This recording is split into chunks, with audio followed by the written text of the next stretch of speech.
we had a beautiful khutbah last Friday with really good lessons in it. And I'm going to go back to that.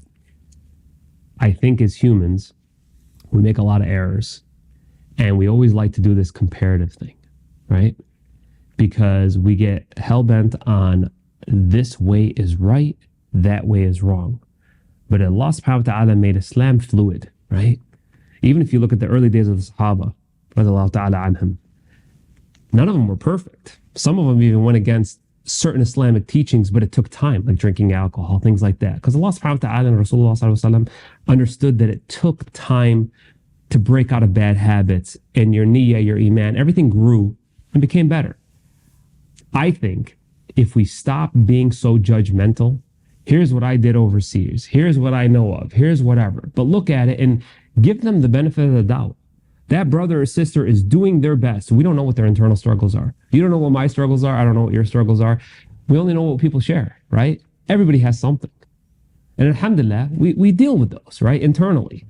But if we say, you know what, that brother's probably going through something. Okay, I'm not going to judge that. And it's about your intention and not what you say, but sometimes how you say it.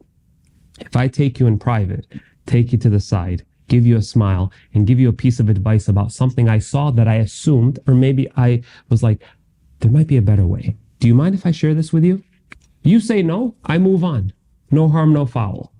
But if I have to embed it and keep poking and poking at it, that might be the reason you turn away from something, right? I don't want that on my conscience.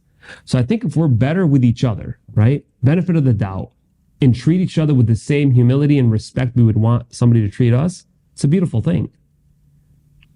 I don't think the problem is, I think you can have any negative experience with somebody, but I think when that happens, you need to talk to someone else. Because just like that person should have assumed with you, maybe assume that person who gave you advice was having a horrible day and they lashed out on you. Is it unfortunate? Absolutely. But we're all humans. I hear about these one-off situations all the time. And I'm like, that happened to them once? They're like, yeah, and they never came back. And I'm like, but why? Why with that one? Or, oh, they just don't talk to that person anymore. Why not address it? Why not sit down and literally show the same courtesy and say, look, brother, I was offended by that the other day. And maybe they're genuinely like, oh my God, I offended you? I've had that. I've had that personally with people where I genuinely did not mean to offend them, or they genuinely didn't mean to offend me. We shook hands, we hugged, and it was done. Let it be squashed. In Islam, that's what it's all about, right? Yeah. How do you build brotherhood if you hold on to that resentment, but never even let them know why you have the resentment? Piggybacking off of what you just said is like, I've had maybe one or two exchanges with people where maybe they offended me, or maybe what I said offended them. And maybe the individual was upset with me, or maybe I was upset with them.